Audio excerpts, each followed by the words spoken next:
Assalamualaikum warahmatullahi wabarakatuh. Kami dari kelompok 4 yang beranggotakan Sherly Sherlina, Ria Vista Ananda, dan Ahmad Fauzi akan memaparkan materi analisis laporan keuangan tentang analisis cross-section. Silakan kepada teman-teman untuk menonton video materi dari kami. Baik, saya Ahmad Fauzi. Saya akan menjelaskan tentang pengertiannya. Analisis cross-selection adalah perbandingan data keuangan suatu perusahaan dengan perusahaan atau industri yang sejenis. Akan bermanfaat untuk melihat prestasi perusahaan relatif terhadap industri dan juga bermanfaat dalam kasus khusus seperti untuk menentukan bonus bagi manajemen perusahaan. Bonus bagi manajemen perusahaan pada beberapa perusahaan ditentukan berdasarkan keuntungan perusahaan relatif terhadap industri. Definisi industri sejenis adalah kesamaan dalam jenis bahan baku atau supplier. Contoh, standar klasifikasi industri listing di BEJ dan kesamaan dari sisi permintaan. Baik, selanjutnya ada perbandingan cross-section.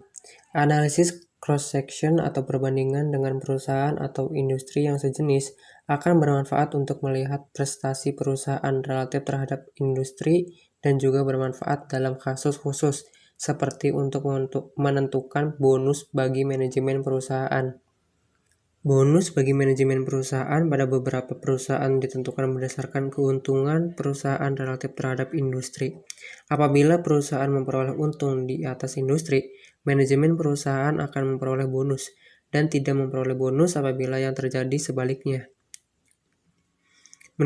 Mendefinisikan industri sejenis bukan merupakan pekerjaan mudah. Industri yang bisa diperbandingkan pada dasarnya mempunyai satu atau beberapa elemen yang sama dengan perusahaan. Kesamaan tersebut antara lain: yang pertama ada kesamaan dalam jenis bahan baku atau supplier. Perusahaan bisa dikelompokkan berdasarkan bahan baku yang dipakai, bisa juga berdasarkan proses produksi yang dipunyai. Standar classification biasanya menggunakan kriteria semacam ini, atau struktur fisik dan teknologi proses produksi dan homogenitas produksi. Yang kedua, ada kesamaan dari sisi permintaan. Pendekatan ini menggunakan produk-produk yang dihasilkan sebagai kriteria pengelompokan industri. Apabila produk-produk memenuhi kebutuhan yang sama dan produk-produk tersebut merupakan substansi satu sama lainnya, maka produk-produk tersebut masuk dalam kelompok industri yang sama. Produk-produk tersebut bisa mempunyai horizon yang pendek, yaitu produk-produk yang saat ini, tetapi bisa juga mempunyai horizon jangka panjang, yaitu produk-produk yang saling berkompetensi pada beberapa tahun mendatang, misal 10 tahun mendatang. Yang ketiga, ada kesamaan dalam atribut keuangan. Dari sudut pandang investasi, saham-saham yang mempunyai beberapa kesamaan atribut bisa dimasukkan ke dalam satu kelompok. Contoh atribut yang relevan adalah risiko rasio PER atau price earning ratio dan kapitalisasi pasar untuk menemukan besar kecilnya kapitalisasi saham. Investor yang ingin menginvestasikan dananya ke saham kecil atau kapitalisasi pasar kecil barangkali akan memilih 25% saham paling kecil dan membandingkan saham-saham yang mempunyai nilai kapitalisasi yang kecil. Selanjutnya ada perbandingan rasio-rasio keuangan internasional. Teman-teman bisa lihat pada tabel di PPT tersebut. Perhitungan atas rata-rata industri. Untuk perhitungan rata-rata industri, seorang analisis mempunyai beberapa alternatif. Yang pertama, menghitung nilai tunggal sebagai perbandingan. Yang kedua, menghitung nilai tunggal dengan dispersinnya atau standar deviasi. Tiga, menghitung nilai untuk persentil tertentu, atau misal mengandung nilai untuk perusahaan-perusahaan yang mempunyai ukuran 25% paling kecil. Untuk perhitungan 1, di atas ada beberapa alternatif yang bisa dipakai. Yang pertama, menghitung rata-rata aritmatika. Yang kedua, menghitung rata-rata tertimbang. Yang ketiga, menggunakan median. Yang keempat, menggunakan modus. Misalkan kita mempunyai data suatu industri yang terdiri dari beberapa perusahaan sebagai berikut, yang akan dilanjutkan teman saya. Saya Ria Vesta Ananda dengan NIM 1908205035 akan menjelaskan materi selanjutnya tentang perbandingan rasio-rasio keuangan internasional. Contoh lihat pada tabel di PPT atau video. Dengan perhitungan rata-rata aritmatika, ROA industri bisa dihitung sebagai berikut. 1/8 dalam kurung nilai ROA pada tabel dijumlahkan lalu didapatkan hasil 10,625%. Angka ini kemudian bisa dipakai sebagai standar untuk perbandingan. Alternatif lain adalah dengan menghitung rata-rata tertimbang, misalkan analisis menggunakan nilai buku saham sebagai pembobotnya. Rata-rata ROA bisa dihitung sebagai berikut. Rumusnya adalah nilai buku saham dibagi 2275 dikali nilai persen ROA pada tabel. Misalkan di sini nilai buku sahamnya adalah 300 dibagi 2275 dikali nilai ROA persennya adalah 10%. Lalu dijumlah hasilnya 1,31. Ini dihitung sampai huruf terakhir atau angka terakhir pada tabel. Lalu didapat hasil 10,50%. Misalkan analisis akan menggunakan nilai pasar saham sebagai pembobotnya, rata-rata industri bisa dihitung sebagai berikut. Rumusnya adalah nilai pasar saham dibagi 3170 dikali nilai ROA persen pada tabel. Di sini sebagai contoh adalah nilai pasar sahamnya sebesar 350 dibagi 3170 dikali nilai ROA yaitu 10%. Ini dihitung sampai nilai terakhir dan didapat hasil 10,67%. Masih dengan contoh tabel di atas, perhitungan rata-rata sangat sensitif terhadap nilai-nilai ekstrim. Misalkan ada dua perusahaan dengan nilai ekstrim, yaitu 30% perusahaan I dan 10% perusahaan J. Misalkan perusahaan J mengalami musibah kebakaran yang mengakibatkan rugi 10% dan perusahaan I baru saja memperoleh lisensi impor. Barangkali analis akan menghilangkan dua angka ekstrim tersebut.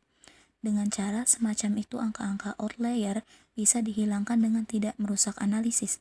Cara lain yang bisa digunakan untuk menghilangkan pengaruh nilai ekstrim adalah dengan menggunakan angka median atau modus. Dengan median ROA, perusahaan diurutkan sebagai berikut: 8%, 9%, 9%, 10%, 12%, 12%, 12%, dan 13%. Dan nilai tengahnya atau mediannya adalah 11%. Misalkan kita menggunakan modus atau nilai yang paling sering keluar, maka angka yang dipilih untuk dijadikan rata-rata industri adalah 12%. Dari angka-angka yang dihitung di atas, berikut ini ringkasan hasil perhitungan dengan metode yang berbeda tersebut. Rata-rata aritmatik sebesar 10,63%, rata-rata tertimbang sebesar 10,5%, rata-rata tertimbang sebesar 10,67%, mediumnya adalah 11%, dan modusnya 12%. Materi selanjutnya yaitu perbedaan antar industri. Pada waktu analisis menggunakan perbandingan industri, analis mempunyai asumsi implisit, yaitu ada perbedaan berarti dalam rasio-rasio keuangan antar industri. Kalau asumsi semacam itu tidak terpenuhi, maka tidak ada artinya menggunakan perbandingan dengan industri yang sejenis, karena perbandingan dengan rasio perusahaan dalam perekonomian secara keseluruhan akan menghasilkan analisis yang sama. Perbandingan antar industri secara implisit juga mengakui bahwa ada perbedaan resiko bisnis antar industri. Apabila asumsi itu benar, maka perbandingan dengan perusahaan-perusahaan dalam industri relevan dilakukan karena perusahaan dibandingkan dengan perusahaan lain yang mempunyai kelas resiko bisnis yang sama. Tetapi apabila resiko bisnis antar industri tidak berlainan, maka perbandingan antar industri tidak punya dasar yang cukup kuat. Saya Shirley dengan NIM 19082050033. Di sini saya akan melanjutkan penjelasan dari saudari Ria. Perbedaan antar industri. Penelitian yang dilakukan oleh David F. Scott, Jr. dan John D. Martin pada tahun 1975 menunjukkan bahwa memang ada perbedaan yang berarti dalam angka-angka industri. Berikut ini hasil penelitian yang dilakukan keduanya. Rata-rata rasio modal saham data Amerika Serikat dalam persen bisa kita lihat pada tabel. Industri luar angkasa aerospace pada tahun 1972, rata-rata rasio modal sahamnya 39,1%, pada tahun 1971 39,8%, pada tahun 1970 38,5%, pada tahun 1969 36,3%, pada tahun 1968 42,8%, dan seterusnya. Dari tabel di atas nampak bahwa F rasio yang diperoleh untuk setiap tahun mulai tahun 1968 sampai tahun 1972 selalu lebih besar dari F kritis. Dengan demikian, bisa diperoleh kesimpulan bahwa terdapat perbedaan rasio modal saham antar industri yang signifikan. Hal semacam itu juga didukung oleh penelitian yang serupa dengan menggunakan data Kanada. Berikut ini hasil penelitian tersebut. Rasio utang atau modal saham per industri data Kanada bisa kita lihat pada tabel di bawah ini.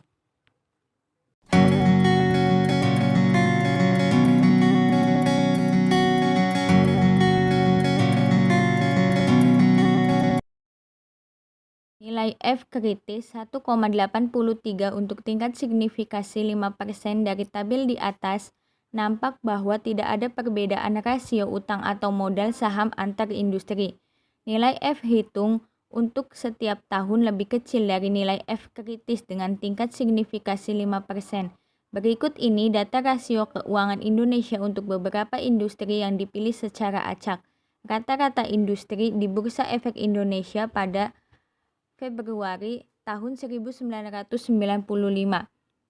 Bisa kita lihat pada tabel di bawah ini. Industri semen DER 0,74%, ROI 2,85%, ROE 5,20%, NPM 9,75%, dan seterusnya. Penjelasan DER yaitu Debt Equity Ratio, ROI yaitu Return on Investment, ROE yaitu Return on Equity, NPM yaitu Net Profit Margin. Rata-rata di atas dihitung dengan rata-rata aritmatika.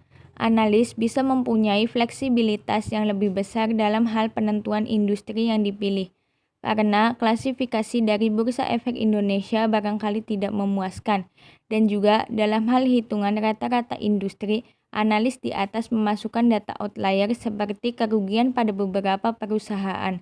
Analis barangkali ingin menghilangkan data outlier tersebut dari analisis. Nampak dari tabel di atas, rata-rata keuangan cukup bervariasi, meskipun pengujian empiris untuk data-data di Indonesia. Demikian pemaparan dari kelompok 4. Terima kasih kepada teman-teman yang sudah menonton atau menyimak video dari kami. Wabillahi taufik wal hidayah. Wassalamualaikum warahmatullahi wabarakatuh.